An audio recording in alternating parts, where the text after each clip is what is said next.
आप सबको पता है कि आप पूरा विदर्भ का विकास कैसा हुआ, नागपुर जिले का कैसा हुआ और नागपुर शहर का कैसा हुआ, यह आपने देखा है।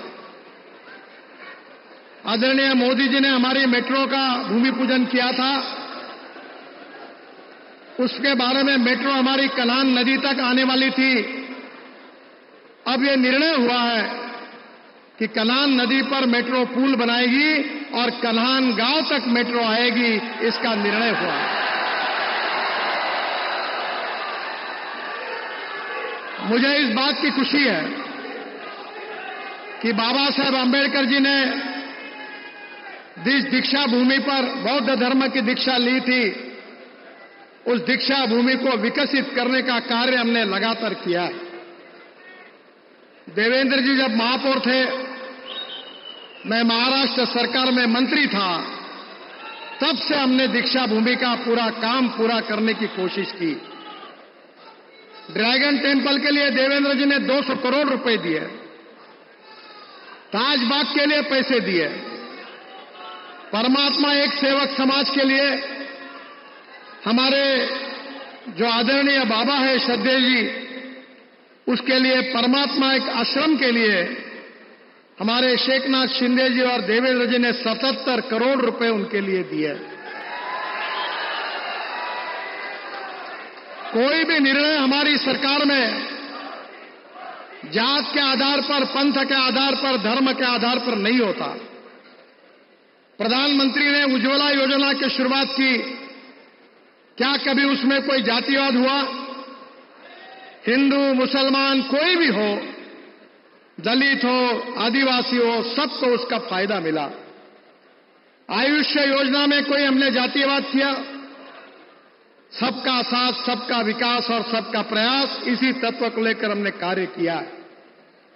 60 साल में जो कांग्रेस नहीं कर सकी, वो 10 साल में मोदी जी के नेतृत्व में हिंदुस्तान की तस्वीर बदली है। हिंदुस्तान को समृद्ध, संपन्न, शक्तिशाली विश्व की शक्ति बनाने का संकल्प मोदी जी ने किया है। आत्मनिर्भर भारत करने की बात कही है और दुनिया की तीसरी बड़ी अर्थव्यवस्था बनाने का संकल्प किया है। बहनों और भाइयों, जो कांग्रेस 60 साल नहीं कर सकी, वो 10 साल में हमारे सरकार ने करके दिखाया, जिसका अनुभव आप सब लोग लेते हैं। उस कामों के बारे में बोलने की आवश्यकता नहीं है। नागपुर जिला हो, विदर्भ हो, नागपुर शहर हो, हमारे किए हुए काम आपके सामने है। और जब काम के आधार पर हमारे ऊपर कोई टीका टिप्पणी नहीं कर सकते, तो एक फिलॉसफी होती है, एक थ्योरी होती है कि जब कन्विंस करना नहीं होता तो कंफ्यूज करने की कोशिश की जाती है। कांग्रेस के नेता एक ही प्रचार कर रहे हैं कि 400 सीटें मिलेगी तो हम भारत का संविधान बदल देंगे। मोदी जी ने भी कहा, हम सब लोगों ने भी कहा है कि बाबा साहेब आंबेडकर जी ने जो संविधान दिया है वो हमारे लिए बहुत ही पवित्र है।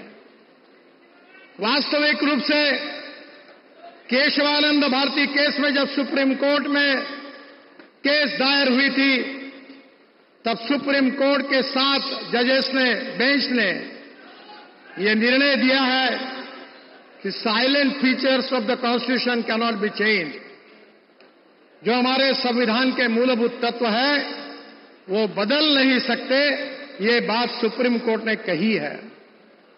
और मैं आप कांग्रेस वालों को यह पूछना चाहता हूं कि आज तक संविधान को तोड़ने का पाप किसने किया है?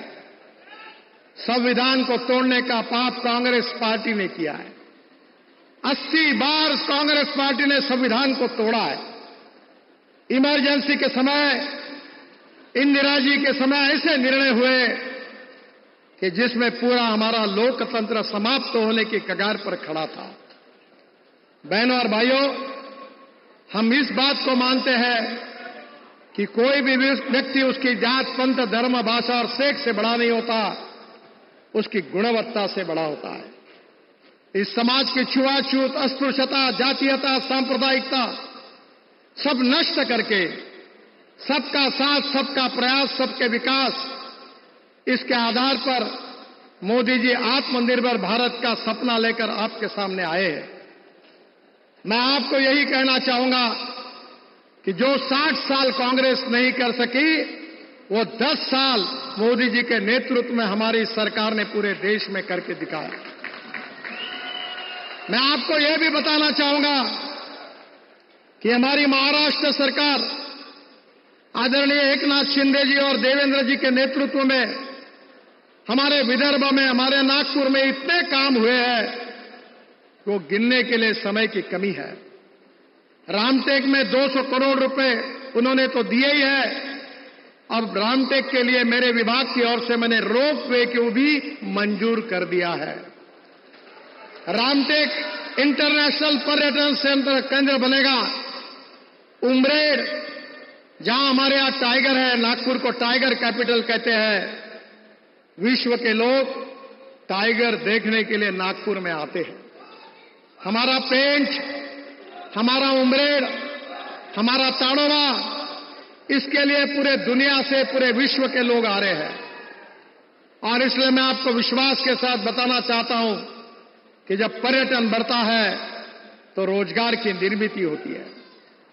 मोदी जी ने जिस इकोनॉमी को स्वीकार किया है, जिसके कारण हमारे कृषि विकास का दर बढ़ेगा, सिंचाई को प्राथमिकता दी है।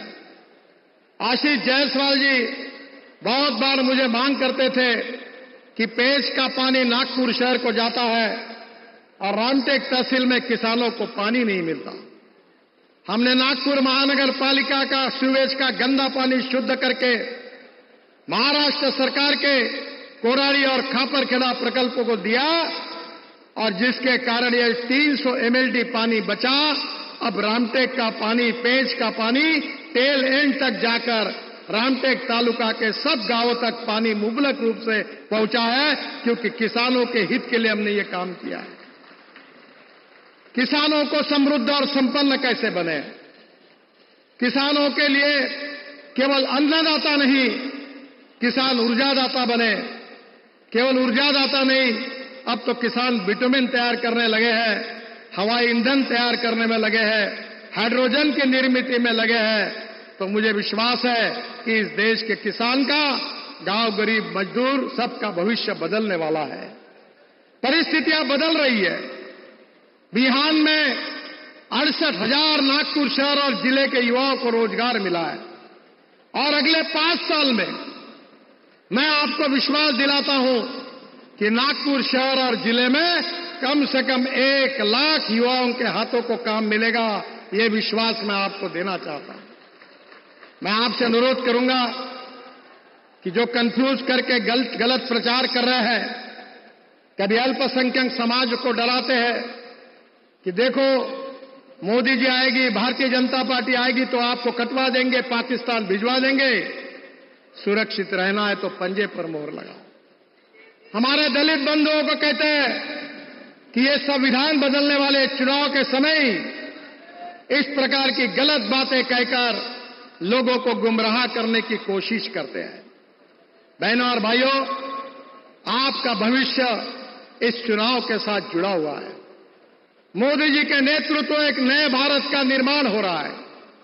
गांव गरीब मजदूर किसान का भविष्य बदल रहा है। युवाओं को रोजगार मिलने वाला है और मिल रहा है। किसान समृद्ध संपन्न हो रहे हैं। स्मार्ट सिटी नहीं, अब स्मार्ट विलेज का निर्माण होने वाला है। और इसलिए कोई अपप्रचार पर विश्वास न रखते हुए रामटेक लोकसभा क्षेत्र से राजू पारवे हमारे उम्मीदवार हैं। एक लोकप्रिय विधायक के रूप में हमने उमरेड विधानसभा क्षेत्र में अच्छा कार्य किया है। मैं आप सबसे अनुरोध करूंगा कि उनको प्रचंड मतों से विजयी करिए और आपकी सेवा करने का अवसर दीजिए। और मेरा विश्वास है कि फिर से एक बार नागपुर जिले की जनता, विदर्भ की जनता, महाराष्ट्र की जनता, ये छत्रपति शिवाजी महाराज, महात्मा ज्योतिबा फुले, बाबा साहेब अंबेडकर, इनका महाराष्ट्र है। और मेरा विश्वास है कि इस महाराष्ट्र का सामाजिक आर्थिक विकास के लिए फिर से एक बार मोदी जी के नेतृत्व में महायुति का समर्थन यहां की जनता करेगी, ऐसा मुझे पूरा विश्वास है। मैं फिर से एक बार आप सबकी ओर से, नागपुर शहर, नागपुर जिले की जनता की ओर से मोदी जी का हृदय से बहुत बहुत स्वागत करता हूं और उनको विश्वास देता हूं कि यहां से 100% हमारी जीत होगी और आपकी मेजॉरिटी में विदर्भ का योगदान बहुत बड़ा रहेगा, ऐसा विश्वास व्यक्त करते हुए मैं अपनी बात समाप्त करता हूं। मेरे साथ जोर से कहिए, भारत माता की, भारत माता की, भारत माता की। धन्यवाद।